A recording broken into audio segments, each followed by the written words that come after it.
বসা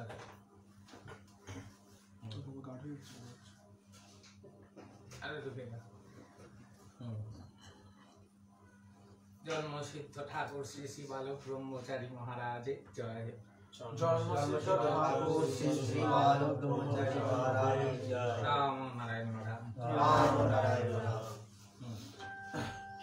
বলো। অনেকেই একটা প্রশ্ন করে যে বর্তমান পরিস্থিতি নিয়ে কিছু বলার জন্য। ঠাকুরের একটা কথা আছে বর্তমান পরিস্থিতি বিষয়ে। ঠাকুর বলছেন যে অবস্থাকে স্টাডি করে করে পথ চলতে, যে কোনো অবস্থাকে স্টাডি করে করে আমাদেরকে শিখতে হবে, জানতে হবে, বুঝতে হবে। তো ঠাকুর কিভাবে স্টাডি করতে বলেছেন এবং আজকে যে বর্তমান পরিস্থিতি চলছে, তো আজকে বলে নয়, প্রতিনিয়তই বর্তমান যখনই আসছে না বর্তমান হয়েই চলে যাচ্ছে। তো বর্তমান পরিস্থিতিকে স্টাডি করে করে কি করে আমরা পথ চলবো সেই পরিপ্রেক্ষিতে কিছু আলোচনা করা যাক। ভীষণ কঠিন প্রশ্ন।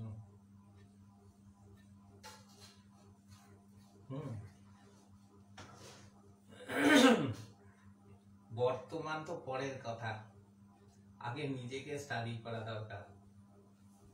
কারণ আমার বর্তমানটা আমার জ্ঞান বুঝের উপর দাঁড়িয়ে, তাই না?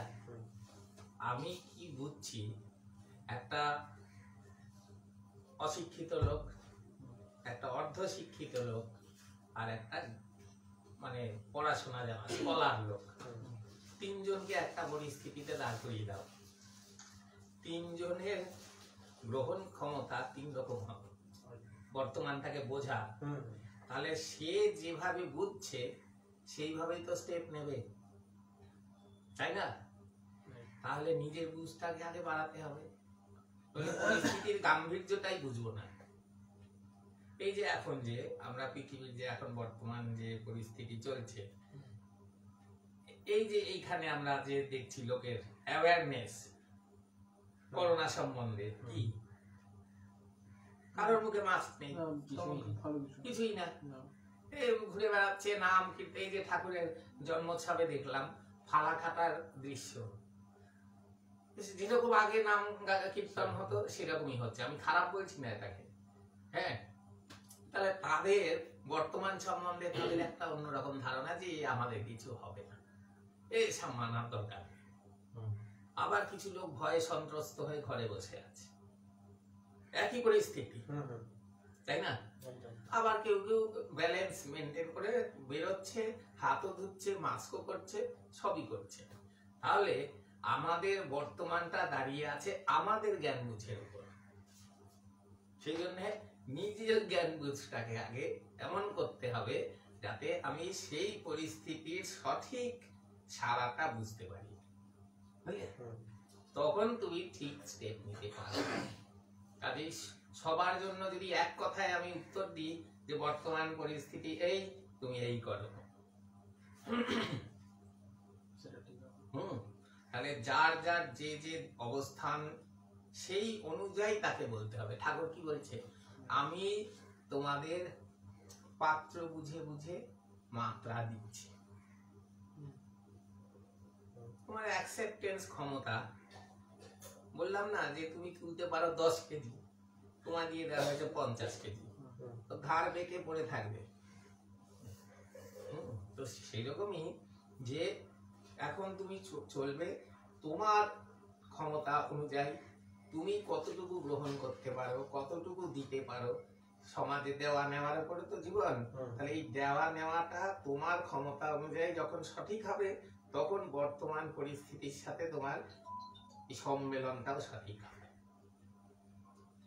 একটা লোক যার মাসিক রোজগার 5,000 টাকা, তাকে তুমি যদি এখন বলো এই ইনস্টলমেন্টে একটা ফ্রিজ, একটা ওয়াশিং মেশিন আর একটা টেলিভিশন অর্ডার করে দাও, তো তারা সংসার খরচের টাকা থাকবে না, থাকবে না। তাহলে এখানেও তোমার এই যে ঠাকুরের সন্তানদের ক্ষেত্রেই আমি বলছি যে অনেকে বলছে কি আমাদের এবার এতে নামতে হবে, কাজে নামতে হবে, এই করতে হবে, অমুক করতে হবে। সেইটা করার মতন এবিলিটি তোমার আছে কিনা সেটা তো দেখতে হবে। তুমি যে কথাটা বলবে সেই কথাটা তুমি পালন করে দেখাতে পারবে, তবে লোকে মানবে। শুধু বইয়ের পাতা থেকে তুলে বলে দিলাম তাহলে হবে না, কারণ সে মেলাবে তো। তুমি বলছো এই কথা অথচ মানছো না, তুমি বলছো আমাদের এক হতে হবে, অথচ তুমি পরচর্চা করছো, পরনিন্দা করছো, একটু ত্রুটি দেখলে তাকে মানে ধুইয়ে দিচ্ছ একদম। তাহলে এটাও তো একটা পরিস্থিতি যে দেখছো এখানে গন্ডগোল হচ্ছে, ভুল করছে, এই ভুল দেখে আরেকজন এইভাবে তার রিয়াক্ট করছে, তা সেইখানে আমার কি করা উচিত? তার জন্য আমি কি লিখলাম, এখন একটা শপথ গ্রহণ করো। কেউ যদি এইরকম কারোর সম্বন্ধে বা একাধিক ব্যক্তির সম্বন্ধে উল্টো পাল্টা কথা এরকম লেখালেখি করে, একটাও কমেন্ট দেবে না। সে ভুল ঠিক তোমার দরকার নেই, তুমি ওর থেকে বিরত থাকো, তাহলে ওইটাকে এগিয়ে নিয়ে যেতে পারবে না। অনেকে কি করে, একটা বিতর্কিত কথা লিখে দিল। এরকম আছে, মানে সিনেমার জগতে হোক বা লেখালেখির জগতে, এরকম ধরো সত্যজিৎ রায়, রবীন্দ্রনাথ, এরকম একজন ছিল রবীন্দ্রনাথের খালি সমালোচনা করত, তাতে কি লাইভ লাইটে এসে গেল। দেখছো, রবীন্দ্রনাথকে নিয়ে কেউ এরকম কথা বলার ক্ষমতা হয় না, এ বলেছে। তখন ওই লোকটা সম্বন্ধে আগ্রহ হলো, তখন ওইটা লোকের একটা খোরাক হয়ে গেল। বাহ, এই লোকে কিন্তু এগুলো শুনতে পছন্দ। হ্যাঁ, যত আজে বাজে জিনিস মুখরোচক, ফুচকা চান এই ঘুগনির মতো। তো তেমনি সেইটাই বলছি যে এরকম যদি দেখো যে এরকম কেউ করছে, তোমরা তার থেকে বিরত থাকবে, একটাও কমেন্ট দেবে না। যদি দেখো কেউ ঠিকঠাক লিখছে সেখানে দাও।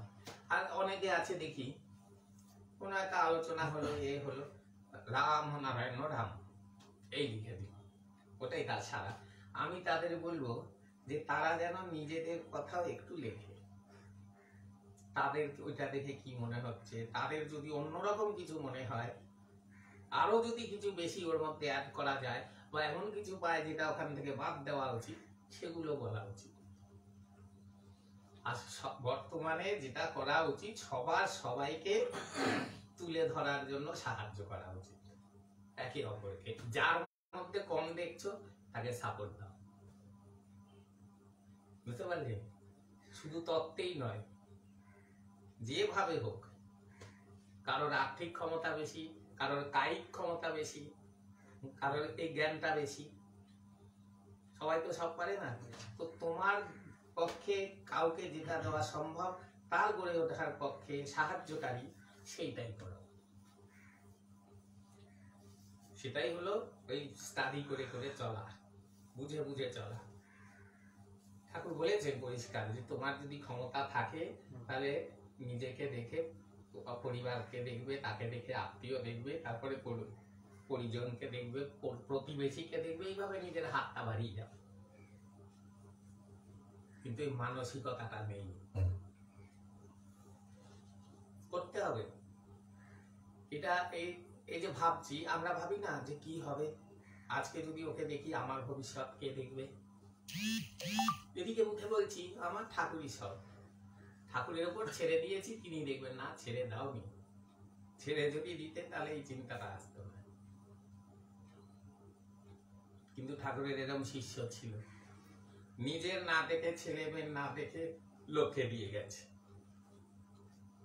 তার জন্য কথাও শুনতে হয়েছে, কিন্তু তার আটকায়নি। কিন্তু অনেক উপরের কথা, এরকম মানসিকতা এত সহজে আসে না। কিন্তু আমি দেখি যে অনেকের অনেক ক্ষমতা থাকা সত্ত্বেও তারা করতে পারলেও করে না। আবার অনেকের ক্ষমতা নেই, নিজের ক্ষমতার বাইরে গিয়েও করে। তবে দুটোরই ব্যালেন্স থাকা উচিত। এমন ঘরকে না খাইয়ে পরকে খাওয়ানোর প্রয়োজন নেই, কারণ তোমার ঘরটাও সবার মধ্যেই করে। সবাইকে দেখবো সাম্যবাদ, তো ঘরটা কেন বাদ যাবে? ঘরের লোককেও খাওয়াও, পরের লোককেও খাওয়াও। কি কি বুঝলি? আচ্ছা, মানে এখন আমরা বলি যে ঠাকুর যে বিপ্লবের কথা বলেছেন এই বুঝি হয়ে গেল, বা সামনেই সময় খুব আসন্ন, খুব সামনেই যে সেই দিন আগত, এরকম তো আমরা বলে থাকি সেই দিন খুব আগত। সেই আমি যখন ছোট তখন দিয়ে শুনে আসছি যে সেই দিন খুব আগত, আর মানে বেশি দিন নেই, সামনেই। তো কিছুদিন আগে অনেক গুরু ভাইয়ের সাথে আলোচনা করেছি, তারাও একই কথাই বলছেন যে হয়তো কিছুদিনের মধ্যেই কিছু একটা হয়ে যেতে পারে। বিশ্বের যা অবস্থা চলছে, তো এর আগেও বিভিন্ন রকম যুদ্ধ বিগ্রহ হয়েছে ইন্টারন্যাশনাল ভাবে, তখন একটা বেশ ভয়ঙ্কর পরিস্থিতি সৃষ্টি হয়েছিল। এখনো বর্তমান পরিস্থিতিতে সেরকম ভয়ঙ্কর অবস্থা সৃষ্টি হয়েছে। তো আমরা কোন পরিপ্রেক্ষিতে বলতে পারি যে ঠাকুরের যে কাজ ঠাকুর বিশ্ব পরিবর্তনের জন্য করবেন বলেছেন, সেটা কবে, বা আমরা কবে বলতে কি, মানে কোন পরিস্থিতির উপর দাঁড়িয়ে সেটা হতে পারে, আমরা কি করে সেটা বলতে পারি? আচ্ছা দেখো, তুমি যখন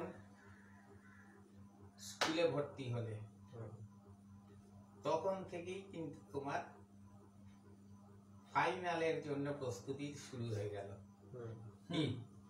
ক্লাস 1-এ ঢুকেছো মানেই তোমার মাধ্যমিক পাস হয়ে বেরোতে হবে, তুমি বুঝে গেছো। তাহলে তোমার প্রস্তুতি কিন্তু ক্লাস 1 থেকে চলছে। এই সারা স্কুল যা পড়বে সেটা গিয়ে ফাইনালে তার উপর তোমার। তাহলে এইরূপ ঠাকুরের কাজ, ঠাকুর যেই মাত্র পদার্পণ করেছেন এই পৃথিবীতে তখন থেকেই শুরু হয়ে গেছে। এবার সেটা পরিপূর্ণতার দিকে চলেছে। এবার ফাইনাল পরীক্ষাটা কবে হবে সেইটা ঠাকুর কি বলছেন, আমি না জানিয়ে কিছু করব না, সরকারকে জানাবো, তোমাদের সকলকে আমি নিজে এসে ডাক দেব, বলবো চলো নামো, লাঠি ধরো। এই অবস্থা কি হয়েছে? 1 মাস সময় দেব, সময় কি দিয়েছে? তাহলে কাজ কিন্তু চলছে। এবার কখন ফাইনাল ভার্ডিক্টটা আসবে, কখন তিনি বলবেন এই এবার, সেটা তিনিই জানাবেন। ঠাকুরে পরিষ্কার বলা আছে কারোর হিসেব মিলতে দেব না, যে যা খুশি হিসেব দিক, কোনোটাই মিলবে না, ওটা তার হাতে, তিনি ঘোষণা করেই সেটা করবেন। আভাস অনেক রকম দিয়েছেন, সে ঠিকই আছে, সেগুলো ধরে ধরে আমরা একটা ধারণা করতে পারি, কিন্তু আমরা কোনো ডিসিশনে আসতে পারি না যে এই তো শুরু হয়ে গেল। নতুন করে কিছু শুরু হয়নি, শুরু হয়েই আছে। তাহলে ঠাকুর বলতেন না 14 আনা হইয়া গেছে, 93 সালের আগে বলেছে 14 আনা হয়ে গেছে, তাহলে আজকে 27 প্রায় 28 বছর, সেখানে আরো 1 আনা কি 1.5 আনা, 15.5 আনা কি 15.5 আনাও হয়ে যেতে পারে, এটা জানা নেই। কাজে ওরকম কোন ডিসিশনে আমাদের আসার প্রয়োজন নেই। এবং ঠাকুরের এটাও বলা, কবে বিপ্লব হবে, কিভাবে হবে, কোন রাস্তা দিয়ে হবে, এইসব নিয়ে আমাদের মাথা কামানোর দরকার নেই। এই একটা উত্তেজনা, একটা লাগে, হ্যাঁ যে বাহ এই তো আমাদের ঠাকুরের কাজ হচ্ছে, ঠিক আছে মনে করো, কিন্তু এটা মনে মনেই রাখো, এটা লোককে বলতে যেও না, তাহলে খুব হাস্যাস্পদ হতে পারে। অনেকে অনেক রকম বলে যাচ্ছিল, সেই দিনগুলো চলে গেছে, হয়নি, এই জন্য এগুলো বলতে নেই। মনে রাখো, নিজে আনন্দ করো, নিজে সেই ভেবে তোমার স্যাটিসফ্যাকশন আসুক যে হ্যাঁ, কিন্তু তারপরে যদি না হয় তখন তার জবাব দেওয়ার থাকবে না, এই জন্য এইসব বলতে নেই। তারপর ঠাকুর আরেকটা কথা বলেছেন, বা আমি গুরু ভাইদের মুখে শুনেছি, যে মার্চ আশ্বিন, এটা নিয়েও অনেকের মধ্যে একটা উদ্বিগ্নতা ছিল যে এই বুঝি শুরু হয়ে গেল, বা সামনে এর মধ্যে কিছু একটা ঘটনা ঘটবে, যেমন আর্মেনিয়া আজারবাইজানে যুদ্ধ লেগে গেল, তারপরে এই মহামারী করোনা, তারপর আরো তো বিভিন্ন রকম মানে যা গন্ডগোল চলছে, গৃহযুদ্ধ থেকে শুরু করে কত রকম সব মানে চলছে। তো আমাদের মনে একটা চিন্তাধারা এসে যাচ্ছে যে এবারই হয়তো শুরু হয়ে যাবে। তো এখন আমরা এই মুহূর্তে আমরা কি বুঝি? এটা মেলাতেই পারে যে মার্চ মাসে এখানে ওই লকডাউন শুরু হয়েছে, কিন্তু আশ্বিনে স্পেশাল কিছু হয়েছে সেটা কি এখন বোঝা যাচ্ছে? আশ্বিন চলে গেছে, হ্যাঁ, করোনার প্রকোপটা এখন অনেকটা লোকের কাছে সহজ হয়ে গেছে, এটাই। কিন্তু ওই তারপরে পুজো এমন একটা অবস্থায় না হওয়ার মতোই হলো, একদম বন্ধ। এখন ঠাকুরের কথার যে সূক্ষ্ম মানেটা কি সেটা অত বোঝা সহজ না। বলছে বড় পুজো বন্ধ হয়ে যাবে।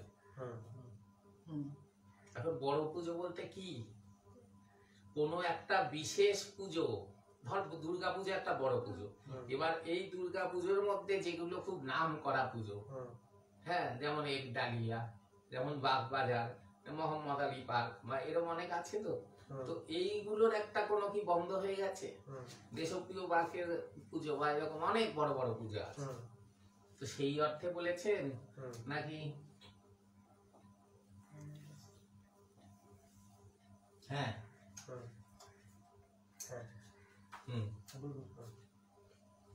তাহলে সেই এগুলো আমাদের ধারণা রাখতে হবে যে কি অর্থ। আবার এরকমও শুনেছি মন্দির প্যান্ডেল হবে, মূর্তি আসবে, কিন্তু পুজো হবে না।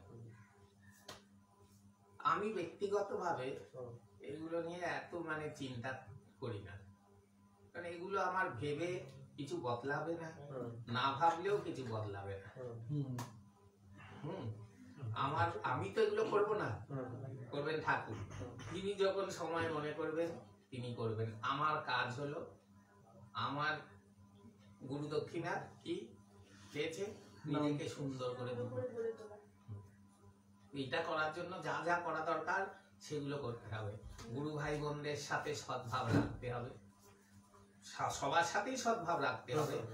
এইটা আরো বেশি করে, যে আমি যদি দেখি যে একজন গুরু ভাই বা গুরু বোন এলো, আমি কিসে খুশি হব? তুমি আমার ঠাকুরের সন্তান, তুমি আমার অতি কাছের, তাই না? তার ব্যক্তিগত জীবন কেন দেখতে যাব? এগুলো না, যে আমি জানতে চাই না। তুমি আমার গুরু ভাই, তুমি এসো, আর ঠাকুরের কথা বলি, নাম করি, আনন্দ করি, ব্যাস। এই আনন্দ নিয়ে চলো, এই খুশি নিয়ে চলো, একতা নিয়ে চলো, এত দরকার নেই। আমার মনে হয় ঠাকুর বলেছেন যে ওই পদ্মা নদী নাকি বলছেন নাকি ওই কীর্তনের তল কেটে কেটে যাচ্ছে, কখন যে মানে ঝপাক করে নেমে যাবে বোঝা মুশকিল। এখন তল কেটে কেটে চলছে গভীর ভাবে, সব করে নেমে গেল। কোনো দিকে না তাকিয়ে শুধু গুরু আদেশ নির্দেশ পালন করে চলবে, কখন কার ভেটি ধরে টান দেবে কোনো ঠিক নেই। আচ্ছা, এই প্রসঙ্গে একটা জিনিস জানতে ইচ্ছা করছে। নিজেকে ঠাকুরের কথা মনে রাখো, বাঁচো বাঁচাও। তুমি নিজে আগে বাঁচো, তোমার পায়ের তলার মাটিটা শক্ত করো, তারপরে ক্ষমতা হলে অন্যকে বাঁচাও। যেমন বলছেন যে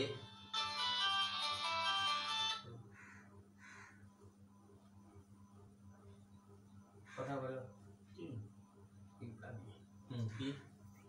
হ্যাঁ বলছিলাম যে কি যেন বলছিলাম, নিজে বাঁচাও, পায়ের তলার মাটিটা শক্ত করো। হ্যাঁ, তো এই হ্যাঁ বলছে যে তোমার বিরাট মন, লোককে খাওয়াতে ভালোবাসো, দিতে ভালোবাসো, কিন্তু তোমার অর্থ নেই, আরে তো লাভ হবে? হবে না। আরে তোমার তার জন্য কি প্রয়োজন? অর্থের প্রয়োজন। তা তেমনি মানে জগতের আরো বড় ভাবে কাজটা করার জন্য তাহলে কি দরকার? এই যে দেশের কাজে যদি নামতে চাও, তাহলে পরের জন্য করার মানসিকতাটাকে, হ্যাঁ, ভাতৃত্ববোধ, সৎপ্রেম, সহাবস্থান, এইটাকে তোমার ভিতরে গ্রো করতে হবে। কি বলার আছে বলেন। এই তাহলে ঠিক আছে, ওকে। আমার করার মানসিকতাটা সেই জন্যই মানে তুমি নিজে আগে শক্তিমান হও। বলছে যে এই যে সৃষ্টিটা ধরা আছে, এই যে বিভূতি, ভগবানের যদি বিভূতি না থাকতো তাহলে ভগবানের পেছনে কেউ ছুটতো না। বললাম না আমি যে প্রশ্ন করি অনেকে, এই ঠাকুরের যদি এইসব না থাকতো, এই যে ক্ষমতা, এই কতজন ঠাকুরের কাছে যেত? এই শূন্যে উঠছে, জলে হাঁটছে, এই মরা বাঁচাচ্ছে, এই ছোটবেলা থেকে দেখে দেখে তার প্রতি তত্ত্ব কজন শুনে গেছে? রক্ষা করবে, অসুখ ভালো করে দেবে, হ্যাঁ, আমার চাকরি করে দেবে, আমার এই সমস্যার সমাধান করে দেবে, এই সমাধানের আশায় সব গেছে। কেন? তার ক্ষমতা আছে। এই ক্ষমতা এইটা তোমাকে অর্জন করতে হবে, তবে তুমি অন্যকে বাঁচাতে পারবে, তাই না? তো ঠাকুর বেঁচেই আছেন, তিনিই বেঁচে। বুঝতে পারলি? বাঁচা মানে কি? সর্ব অবস্থায় নিজেকে আয়ত্ত করা, জানা, বোঝা। বুঝতে পারলি? ঠাকুরের ভাষা। তো সর্ব অবস্থায় নিজেকে জেনে কে আছে? ওইটাতে স্টাডি করা। তাহলে একমাত্র বেঁচে তিনিই আছেন, তিনি চিরকাল আছেন। জন্ম হচ্ছে না, তার মৃত্যুও হচ্ছে না, আসছেন না, যাচ্ছেন না। ঠাকুরের কথা আমি বলছি, কিন্তু নিজের না। ভগবান কোনোদিন আসেন না, জানো না, তিনি চিরকাল এসেই আছেন। আর সত্য ত্রেতা দাপর কলি বলে কোনো আলাদা যুগ নেই, যুগ একটাই। এগুলো সুবিধার জন্য করেছে। তুমি এখন বললে আমার 30 দিনে মাস, 365 দিনে বছর, কেন বললে? সূর্যের সাথে পৃথিবীর রেসপেক্টে ওদের মানে ওর সম্পর্কের কতদিনে সে ঘুরছে তাই দিয়ে তোমার 1 বছর। ওর অন্য জায়গায় গিয়ে দেখলে 300 দিনে ঘুরছে, কোথাও 25 দিনে ঘুরছে, কোথাও 1000 দিনে ঘুরছে। তার বছর তো সেরকম। তাহলে বছর বলে কিছু নেই, মাস বলেও কিছু নেই, চিরকালের হিসেবে বলছি, তাই না? সব এইখানকার অবস্থার পরিপ্রেক্ষিতে সুবিধা মতো গড়ে তোলা। তারপর কি? ওকে, ও কি? আমার একটা প্রশ্ন আছে। ঠাকুর এক জায়গায় বর্ধমানে 1974 সালে বর্ধমান টাউন হল ময়দানে একটা আলোচনা করছিলেন। সেইখানে তিনি আলোচনা করছেন যে আমরা যে দুর্গা পূজা করি, কালী পূজা করি, সেগুলো সৃষ্টি কোথা থেকে? মানে বিষ্ণু তিনি যে কাল্পনিক একটা চিত্র দিয়েছেন, সেখান থেকে ঋষিদের দিয়েছে, ঋষিদেরকে দাঁড়িয়ে দাঁড় কমছে, ইত্যাদি ব্যাপারটা মানে বিজ্ঞান সম্পর্ক এখন সৃষ্টিটা বলেছেন।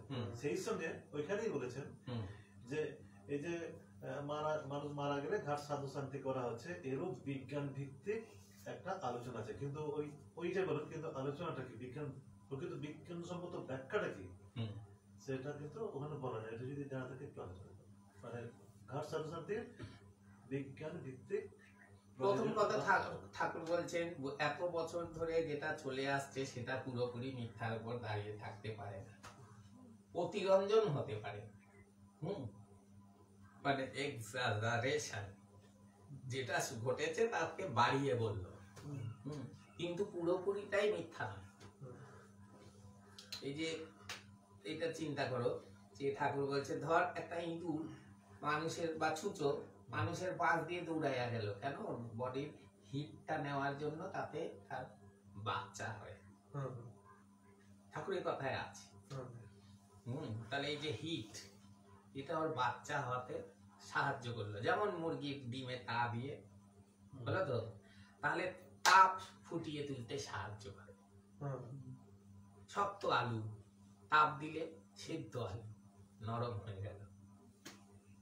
তেমনি এই যে তুমি যখন মন্ত্র উচ্চারণ করছো তখন তাপের সৃষ্টি হয়।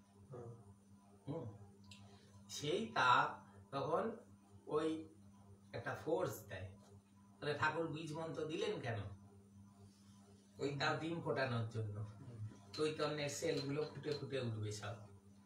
তো তেমনি বলছে হয়তো সেই যুগে প্রয়োজন ছিল, কিন্তু আজকে আছে বলে মনে হয় না। ঠাকুর এই সবে। এবার দেখো একটা কথা, তুমি বেদের যুগে চলে যাও। ঠাকুর কি বলছেন? তুমি যদি দ্বিধা দ্বন্দ্বহীন ভাবে মনের একদম গভীরতম জায়গা থেকে একটা কিছু ইচ্ছা করো, সেটা পূর্ণ হবে। এবার বেদের যুগের একটা মুনি ঋষি, তার জীবনযাত্রা, তার সাধনা, তার সততা, তার জগৎ থেকে গ্রহণ, খাদ্যই বলো, সত্য, সুন্দর, মঙ্গল, সবকিছু সে সঠিকভাবে গ্রহণ করছে, প্রকৃতির সাথে সুর মিলিয়ে মিলিয়ে চলছে। তখন কি হচ্ছে? তখন তার এই যে মনটা, তখন সে সত্যে প্রতিষ্ঠিত। সেই মন দিয়ে সে যদি কিছু করে, সেটার এফেক্ট। আর এখন একজন অসৎ, মিথ্যা কথা বলা, লোক ঠকানো একজন পুরোহিত, তার বলা এক হবে? না, মোটেই না। তখনকার বাতাবরণটা ভাবো, সবাই সৎ, সত্যযুগ বলছে তো, মানে কি কেউ মিথ্যা কথা বলে না। বলছে ঠাকুর একজন মিথ্যা শব্দটা ব্যবহার করেছিল বলে তাকে পাথরে বেঁধে ফেলে দেওয়া হয়েছিল। মিথ্যা কথাও বলেনি, মিথ্যা শব্দটা উচ্চারণ করার জন্য। তাই বলেছেন, ওটা বর্ধমানেই বলেছেন, ওই মিটিং করেছেন। হুম। আরো কথা বলেছেন না, কিন্তু ওখানে বলেছেন। তাহলে বোঝো, তাহলে মিথ্যার তো স্থানই নেই, মিথ্যা শব্দটারও স্থান ওই নেই। যে মিথ্যে শব্দটা, ওইটা তাহলে সেই যুগে এখানে কি বলছে? তোমরা এত জীব হত্যা করেছো, তাদের হাহাকার আকাশে বাতাসে ঘুরছে, তাই তো? এবার তুমি তোমার ছল চাতুরি, মিথ্যা প্রবঞ্চনা তো আছে। এইরকম একটা মন নিয়ে তুমি মন্ত্র উচ্চারণ করছো এই দূষিত আবহাওয়ায়, মিথ্যার আবরণে ঢাকা, যে সেইখানে তোমার এই মন্ত্র কতটা কার্যকরী হবে? বলছেন যে এখানে যে তোমরা শব্দগুলো ব্যবহার করো, এইগুলো ব্রহ্মসাগরে গিয়ে ঢেউ তোলে না। কেন? ওই যে বলেছিলাম, বালি যদি পুকুরে ছুঁড়ে মারো, কারোর গায়ে ছুঁড়ে মারো, কি টেরই পাবে না। তো এখানকার যে কথাবার্তা, এগুলো সব ওইরকম ধুলোবালি। কিন্তু সেটা যদি জমাট বেঁধে পাথর হয়, সেইটা ছুঁড়ে মারলে তখন ঢেউ ওঠে। তার জন্য এই ধ্বনি জমাট বেঁধে ঠাকুর দিয়েছেন, যে এখানকার কথাবার্তা, ছল চাতুরি, মিথ্যা, সবের থেকে অনেক অনেক কোটি কোটি গুণ পাওয়ারফুল হলো এই রামনারায়ণ রাম। সেটাকে মানে সব শক্তির নির্যাস ভরে একটা ফোর্সফুল বিরাট জিনিস দিয়েছে, যেটা একবার উচ্চারণে ঢেউ উঠবে। তো সেই যুগে একটি সৎ লোক, একটি সৎ পরিবেশে, শুদ্ধ পরিবেশে, শুদ্ধ জিনিসপত্র দিয়ে যখন সে সেই কাজ করছে, তার এফেক্ট হবে। আর ঘিটাও ভেজাল, কি যা তুমি নিচ্ছ সবই ভেজাল। তোমার ফলেও বিষ,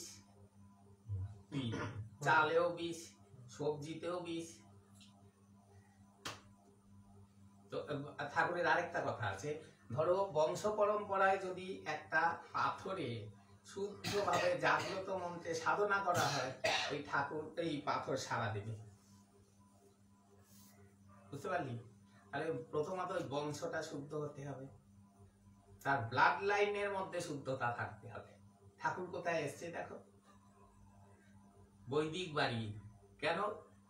ওই জাতপাতের জন্য না, বৈদিক মানে বেদের জ্ঞানে যে জ্ঞানী, ব্রাহ্মণ মানে যে বিচক্ষণ, এই সত্য, সুন্দর, মঙ্গল, এই সব নিয়ে চলে। ঠাকুরের যে পূর্বপুরুষেরা, তারা একদম শিশুর মতো সরল এবং সত্য নিয়ে চলে, কোনো বিষয় সম্পত্তির লোভ নেই। বহু টাকা তারা অর্জন করেছে, বহু টাকা তারা বিলিয়ে দিয়েছে। এই যে ঠাকুরের জ্যাঠামশাই ভগবতী ঠাকুর, বেদের 14টা ক্রিয়া, একটা সরস্বতী পুজোই লোকে বই দেখে করে। আর বেদের ক্রিয়া মানে বিভৎস ব্যাপার, সেইগুলো তার কণ্ঠস্থ 14খানা, ওই যাগযজ্ঞ, বই লাগে না। সেই ভগবতী ঠাকুর যদি কোথা দিয়ে হেঁটে যেত, পুজো করছে, পুরোহিত দাঁড়িয়ে পড়তো পুজো ছেড়ে।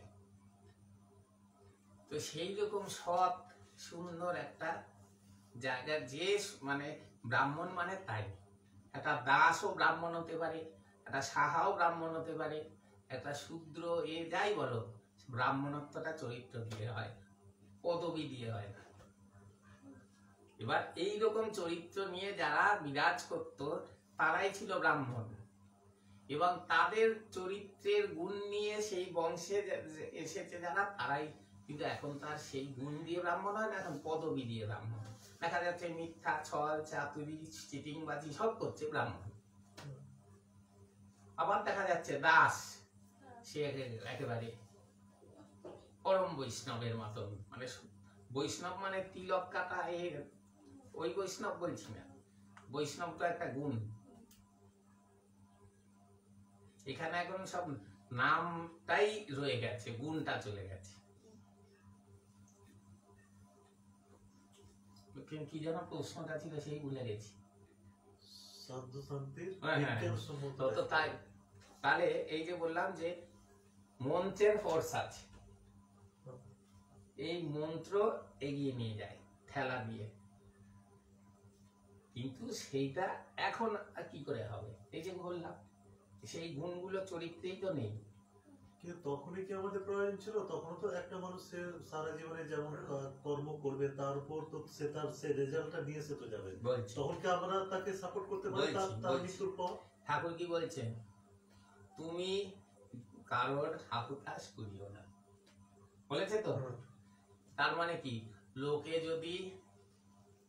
লোকে যদি তোমার সম্বন্ধে এরকম বলে, হায় রে ও এরকম করলো, হ্যাঁ, বা ইস দেখো তো ও কিরকম ভালো আছে, আমাদের এরকম নেই, ও এত জীবনে উন্নতি করলো, টাকা পয়সা খাওয়া দাওয়ায় কত ভালো, আমাদের তো নেই, এই যে হাহুতাশ, এইটা যেন তোমার গায়ে এসে না লাগে, তাহলে ওর চিন্তাটাই তোমার ক্ষতি করতে পারে। তাহলে এই হাহুতাশ যদি ক্ষতি করতে পারে, তাহলে শুভ কামনা কেন ভালো করতে পারবে না? কি এই জন্য শুভ কামনার সবসময় ঠাকুরের যে ঠাকুরের ভয়েস আছে, তর্পণ করতে সুখ চলে গেছে, বলছে তোমরা যাও, আমি তোমাদের তর্পণ করতে ওই সব শাস্ত্র মেনে কি ও আমি জানি না, ও বিষয়ে আমি কিছু বলছি না, কিন্তু তোমরা তাদের জন্য মঙ্গল কামনা করতে পারো, শুধু তাদের জন্য না, বিশ্বের যত বাবা মা চলে গেছে, যত, শুধু নিজেদের না, সবার জন্য মঙ্গল কামনা করো, কারণ তোমার থটটা, তোমার যে ইচ্ছাটা, এটার মূল্য আছে। এই যে আমি ওর জন্য শুভ কামনা করছি, এটা ওর গিয়ে কিছু পৌঁছাচ্ছে।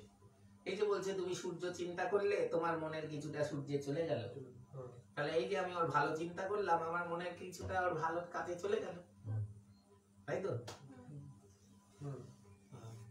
এই যা বলবে ঠাকুরের উত্তর সব দেওয়া আছে, আমরা বলছি বেদের ভেবে যুগে, বার করো। হ্যাঁ, আমরা বলছি বেদের যুগে মিথ্যা ছিল না, যা ছিল সবই সত্য।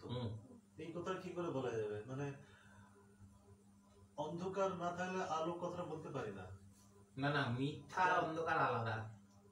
আমি সত্য কথা বলছি কেন? আমি যদি মিথ্যা কথা নিশ্চয়ই আছে, না হলে সত্য কথা আসবে কেন? তার কোনো কিছু সত্য কথা তো আসবে না, কারণ প্রত্যেকটারই বিপরীত, মানে একটা দ্বান্দ্বিক প্রকৃতিতে আমাদের একটা দ্বান্দ্বিকতার নিয়মে চলে। আলো অন্ধকার, জোয়ার ভাটা, অমাবস্যা পূর্ণিমা, সত্য মিথ্যা, দিন রাত্রি। মিথ্যা থাক, কিন্তু মিথ্যার ব্যবহার থাকবে না।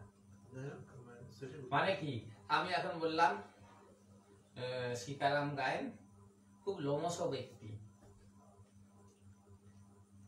এটা কি হলো? মিথ্যা বললাম যে আসলে ওর লোম নেই, তাই তো? তো এটা এরকমই যে মিথ্যা চিন্তাটা হতে পারে, মিথ্যাটা বলা যেতে পারে, একটা অবস্থা বিপরীত করা যেতে পারে, কিন্তু সেটা করবে না। মিথ্যা আছে মানে কি? মিথ্যাকে বললেই আছে, না বললে নেই। মানে প্রকৃতির নিয়ম বিরুদ্ধ বিবেক বিরুদ্ধ যেটাই হবে সেটাই মিথ্যা বলে কোথায় বলছি? তাহলে সত্য আমি কথাটাও- যেটা- তাহলে সত্য বলেও তো কথাটা থাকবে না। না না, সত্য মানে কি, যেটা বিরাজ করছে হ্যাঁ। সেটাই বলা, হ্যাঁ। যেটা বিরাজ করছে না সেটাকে যে বলাই মিথ্যা। হুম। না, ওগুলো তো ঘটছেই, আছে দেখছি যা ব্যাস। মানে মিথ্যা বলে আসলে কিছু নেই, কিন্তু হ্যাঁ, মানে হ্যাঁ। হ্যাঁ, যতক্ষণ না সেটাকে আমি বিপরীত ভাবে বলছি। আসলে সত্য মিথ্যা আমরা আমাদের কর্মগুণে আমরা নাম দিয়েছি, এটা সত্য এটা মিথ্যা। অ্যাকচুয়ালি মানে ঘটনাটা প্রকৃতির সুরে ঘটছে কিনা সেটাই দেখা। সত্য মিথ্যার নামটা তো সব আমাদের দেয়া। যা আছে তাহাই সত্য, হ্যাঁ। যা নেই তাতে যেটা নেই হ্যাঁ। সেটা তো আমার বলার দরকার কি? দরকার নেই। সেটাই তো মিথ্যা হয়ে যাচ্ছে। সেই কিন্তু মিথ্যা বলে কোনো জিনিস বিরাজ করছে না কোথাও, যতক্ষণ না তুমি সেটা মানে উল্লেখ করছো, হুম। তাই না?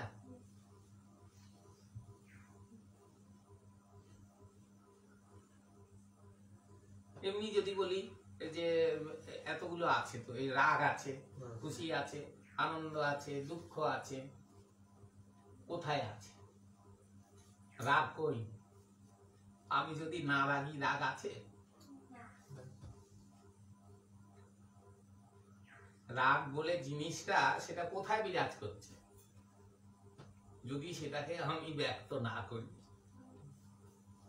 তুই আমায় মেরে ফেল, কেটে ফেল, আমার চুল টেনে ছিঁড়ে দে, ন্যাড়া করে দে, হ্যাঁ, গায়ের মধ্যে গরম জল ঢেলে দে, যা খুশি অত্যাচার করে, আমি চুপ করে বসি। আর তুই আমার একটা গালাগালি দিয়ে আমি তোকে মেরে ধরে ঠান্ডা করে দিলাম। তাহলে সবটা আচরণের উপর দাঁড়িয়ে আছে। হুম। ঠাকুর বলছে না, আমার রাগও নাই, আমার আনন্দ নাই, আমার দুঃখ নাই, কিছুই নাই, সব লোন পেয়ে আনি। তার মানে এই গুণগুলো আনলে তবে আসবে। এই একটা জটিল ব্যাপার। বলছি তো মানে কি, তুমি তোমার কাম চিন্তা এলো, হুম। দমন করে দিলে, বুঝতে পারছিস? তো দমন করাটা এক জিনিস, আর ওটা মানে ওটা দেহের একটা গুণ, হুম। সেটা দেহের মধ্যে আসবে দমন করে দিলে, তাই তো? আর এই যে মিথ্যা বলছে, এটা দেহের মধ্যে নেই, কোথাও নেই। এটা তুমি যদি বিপরীত বলো তবেই সৃষ্টি হবে। নেইটাকে যদি তুমি আছে বলো, বা আছেটাকে যদি নেই বলো, তোমার বলার উপরে হচ্ছে। মিথ্যা বলে কোথাও কিছু বিরাজ করছে না। সেই জন্যই বেদের যুগে মিথ্যা ছিল না, এটাকে তৈরি করা। বদ বুদ্ধি একটা যে আমাদের মধ্যে আসে, না শেখালে কি করে আসবে? একটা বললাম না, শিশু, তার মধ্যে কোনো গুণই নেই যদি তাকে না শেখাও। সব শিখিয়ে শিখিয়ে করে, এই মিথ্যা বলে বলে করায়, ওদেরকে বুঝিয়ে।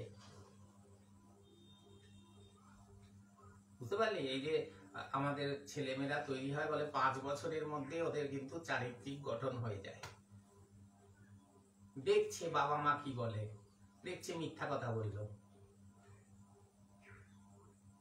এখন আমি দেখি তো ছেলে মেয়ের সামনে কিরকম, হ্যাঁ, হ্যাঁ। হুম। হুম। এটা ওই গুণটা তৈরি হয়ে গেল। হুম। এটাই স্বাভাবিক, এরকম বলতে হয়। কিন্তু এটা যদি না থাকতো, কোনোদিন না বলতো কেউ, আসতো না এই গুণ। এটা তো হয় যে বাবা মা খুব ভালো, ছেলেগুলো একবার মানে খুব খারাপ দিয়ে যাচ্ছে। ছাপ না পড়লে হবে না, তার মানে বন্ধুর থেকে শিখলো। হুম। তুমি একটা ছেলেকে এক জায়গায় বললাম না যে রেখে দাও একটা ঘরে, হুম। শুধু তাকে খাবার জুগিয়ে দাও, দেখো তার কি গুণ তৈরি হয়।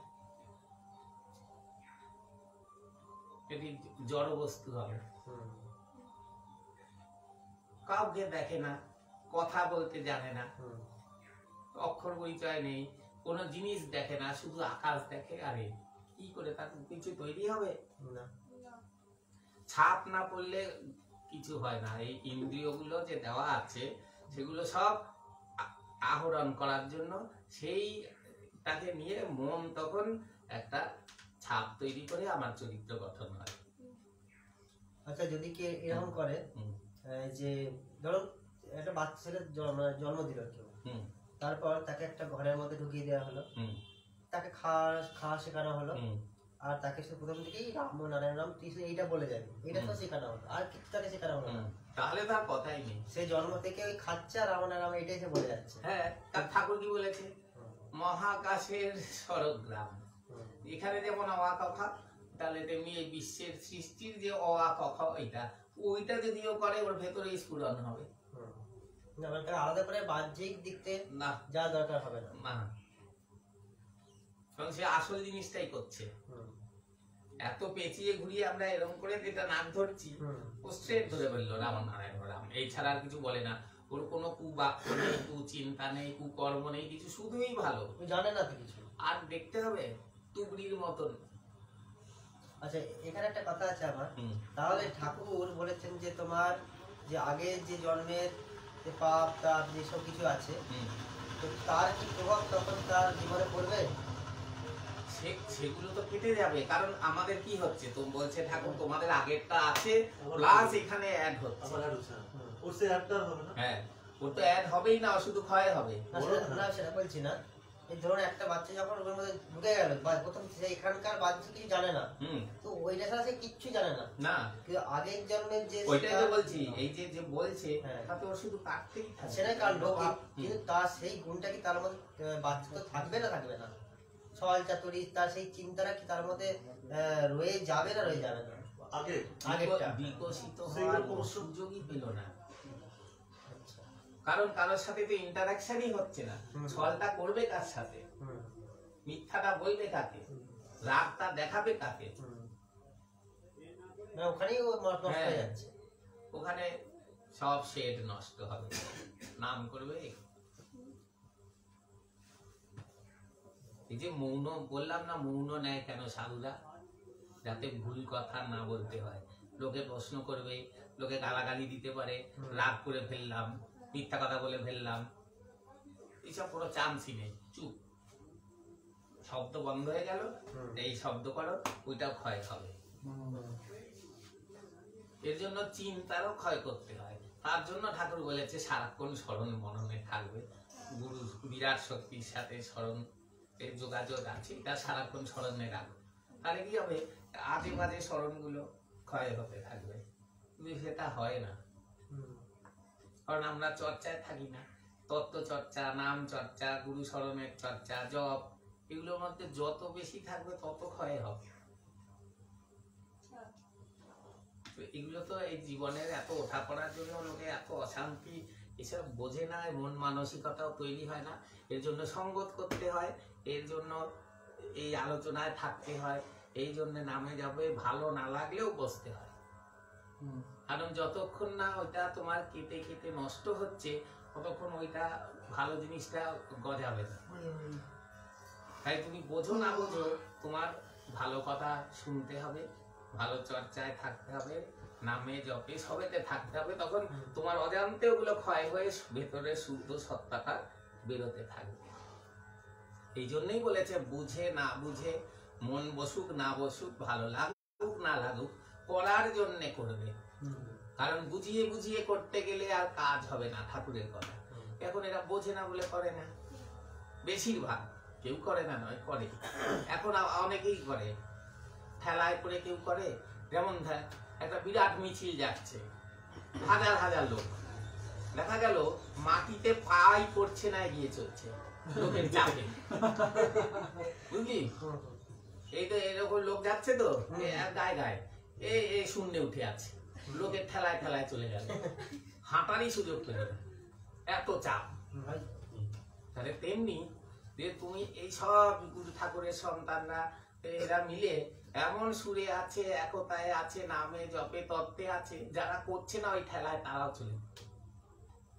50টা লোক হাত ধরে যদি থাকে, একটাকে টানলে 50টা আসবে, তাই তো? তাহলে ঠাকুর এখানে সেই চল বলে যদি একটা শিষ্যকে টানে, সবগুলো যদি একসাথে থাকে, এই ওই টানেই সব যাবে। বলছে না রেলগাড়ি, ইঞ্জিন টান দেবে, তোমরা শুধু বগিগুলো লাইনে থেকো।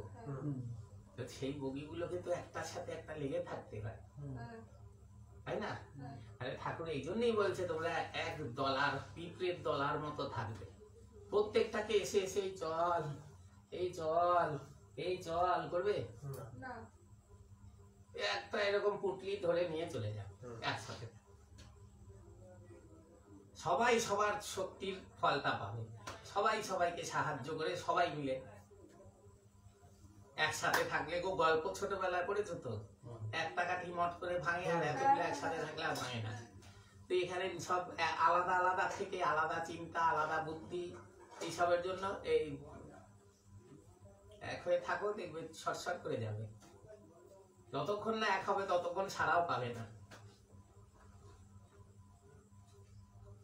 বুঝলে? এর মাঝখানে ডাক দেওয়ার স্বপ্ন দেখেছি আমি একদিন, তাহলে স্যার ডাক দেওয়ার স্বপ্ন একদিন দেখেছি, লিসা একদিন দেখেছি, আমি একদিন দেখেছি। তো আমি দেখছি যে আমি একটা জায়গায় গেছি, সেখান থেকে এই আওয়াজ যে ঠাকুর ডেকেছেন বলে আরেকটা জায়গায় গেছি, এবার ওখান থেকে ফাইনাল ডাকবেন। ওইখানে ওয়েট করতে দেখি না আমার স্যাম্পল পড়ে 2-3 জনের সাথে আমার কেউ বার তুমি কেন মানে আমি তাকে জিজ্ঞেস করছি, বলো সেই ঠাকুর ব্রহ্মচারী সেই ডাক দিয়ে বলছে না সে 2-3 জন ডাক দিচ্ছে, ঠাকুর ব্রহ্মচারী এসেছে, সে আমার বলছে না তুই কি আবার ডাকবে তো সেই জন্য এসেছি। হ্যাঁ, এবার ফাইনাল ডাকতে হবে, মানে একটা জায়গায় ওয়েট করছি। এবার বলেছে তো আমি নিজে গিয়ে সবাইকে ডাক দেবো, সেখানে আমার খিদে পাচ্ছে, তাহলে একটু খেয়ে আসি বলে খেতে গেছি। খেতে গিয়ে দেখছি যে রান্নার জায়গায় আমার মা আছে, আমার মাও রান্নার জায়গা আছে। আমাকে একটু মা খেতে দাও, কখন খেতে পাচ্ছে দিল। কখন আসবে কখন আসবে জানি না, ঠাকুর জানে, আর তোমার আসবে কিনা তাও জানি না, এবং এলেও কবে আসবে জানি না, কিন্তু আসবে এটা সারা পেয়েছি। হ্যাঁ, দ্বিতীয় লিসা যেটা দেখেছেন বলুন। আমি দেখেছি আমার স্কুলের যে আগে হেডমিস্ট্রেস ছিল, সে যুদ্ধে দাঁড়িয়ে আছে আর আমি মামা বাড়িতে আছি, সেইখান থেকে আমাকে একটা পাগল ডাকতেছে যে ৩য় বিশ্বযুদ্ধ লেগে গেছে, তাড়াতাড়ি এসো। স্বপ্ন দেখছিস? হ্যাঁ। দিয়ে এরপরে আমি গেছি, সেইখানে হেডমিস্ট্রেস আছে। এরপরে জিজ্ঞাসা হচ্ছে যে কি ব্যাপার অন্তর এখানে কেন? তখন আমি বললাম, আমাকে তো বললো যে ৩য় বিশ্বযুদ্ধ। বলছে হ্যাঁ হ্যাঁ ঠাকুর শ্রী শ্রী ব্রহ্মচারী মহারাজ এসেছেন, ডাক সবাইকে দিয়েছেন, এখন এখানে হেডমিস্ট্রেস বলছে। হ্যাঁ, সে ঠাকুরের শিষ্য না? হ্যাঁ, কিন্তু খুব সৎপথে থাকে। আচ্ছা। এবং ঠাকুর যেভাবে কথা বলে সেইভাবেই সে কথা বলে। ঠাকুর বালক ব্রহ্মচারী ডাক দিয়েছেন, তাই আমরা এসেছি। আচ্ছা।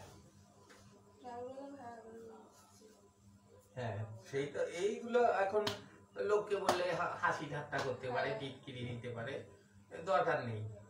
কিন্তু তার যে আদেশটা আছে সেটা পালন করো, তাহলেই হবে। যা সময় মতো হয় হবে, ও নিয়ে ভাবতে হবে। যদি তুমি ভাবো যে যদি মানো যে ঠাকুর বলছে আমার কথা বেদ বাক্য, আমার কথাই শাস্ত্র, তাহলে যা যা বলেছে সবই হবে। তোমার ও নিয়ে মাথা কামানোর প্রয়োজন নেই। তুমি শুধু এটা ভাবো যে আমি তার বগি ঠিক লাইনে আছি কিনা, অয়েলিংটা ঠিক হচ্ছে কিনা। জং ধরে গেলে চাকা আর ঘুরবে না, এগোবেও না। তাহলে নাম জপ তত্ত্ব চর্চার অয়েলিং করে যাও, চাকা যেন বো করে ঘুরে আর সঠিকতার সত্যের পথে লাইনে থাকে, তাহলে এগিয়ে যাবে। কখন ইঞ্জিন ভো করে হুইসেল দিয়ে স্টার্ট দিয়ে দেবে তোমার জানা নেই, তুমি শুধু লেগে থাকো ব্যাস। অনেক দুর্বল শিষ্য আছে, নিচু মাত্রার শিষ্য আছে, উঁচু মাত্রার শিষ্য আছে, সব রকম আছে। কিন্তু যদি সব একসাথে থাকে তখন ব্যালেন্স হয়ে চলে যাবে। সূর্য থেকে যে রশ্মি আসে না, সূর্যের যে আলোর কণা কণিকা, সেগুলো যখন আসে সব কিন্তু সমান শক্তির হয় না। আসার সময় তারা শক্তিটা ভাগ করে নিয়ে সম পরিমাণে সেখানে পৌঁছায়। তো এখানে বেশি গরম লাগলো, এখানে কম তাপ লাগলো, হয়? তাপ কেন লাগে? ওই কণিকাগুলো এসে টাচ করে বলে। এবার যখন বেরোয় এক থাকে না, কিন্তু আসার পথে তারা ডিস্ট্রিবিউশন এক হয়ে গিয়ে সমান মাপে এসে এখানে তাপ দেয়। তেমনি তোমার ফোর্স আলাদা, তোমার মাত্রা আলাদা, সাধনা আলাদা, কিন্তু যখন একতার সঙ্গে যাবে ভাগাভাগি করে সমতায় এসে একটা সুর বের হবে, সেই সুরে। এই জন্য এক হয়ে থাকো। ঠিক আছে, ঠিক আছে। যথেষ্ট হয়েছে। হুম। নাম হারমোনিয়াম নিয়ে আসো। এখানে হবে। হ্যাঁ, খোলা আছে। তবলা। ও। ও গাইবে, আমি বাজাবো।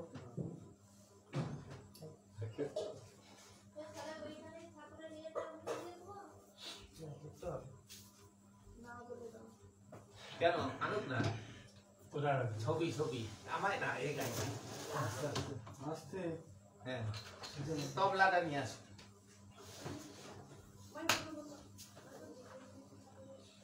ঠিকঠাক টিপেছে কিনা কে জানে, লিসা দেখা গেল কিছুই হয় না। হচ্ছে না, দিচ্ছি না। তবলা নিয়ে যাবো? হ্যাঁ তবলা? হ্যাঁ হ্যাঁ। হ্যাঁ আমিও খাই এই কত খোল কিনবি। কত লাগে?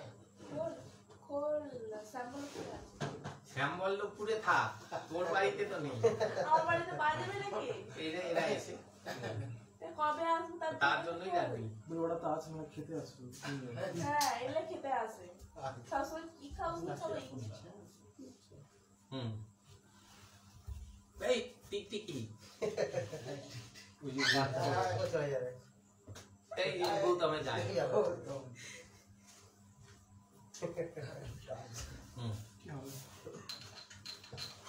সুন্দর করে নাম করো দেখি। ঠাকুর ছবি এখানে আনবো? হ্যাঁ, বড়টা বড় মালা দিতাম, ছোট নিয়ে আসবো।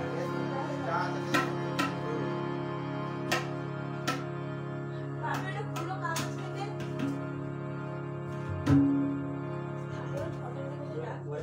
হুম, তোর আনতে দে, তারপর আমি দেখছি। কতটা দূর আছে?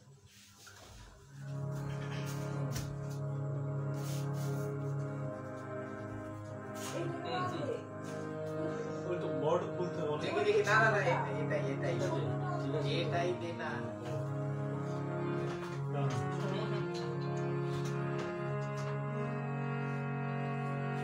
ঠাকুরকে দেখতে যাবে। কেন পাবে না? খুব পাবে।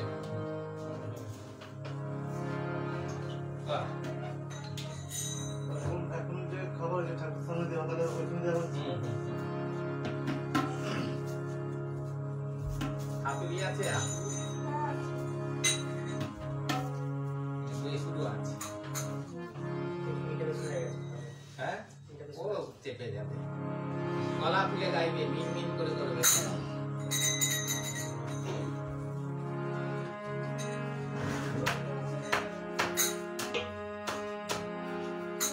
কিন্তু ঘরোয়া আলোচনা, এখানে কোনো সাজানো গোছানো কিছু নেই, খালি যা হচ্ছে সব লোকে দেখবে।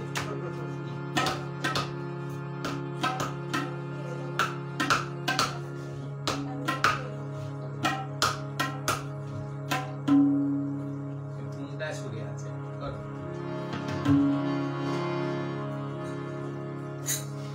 ঠাকুর তুমি মোদের প্রভু, তুমি ছাড়া করুণা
ঠিক আছে।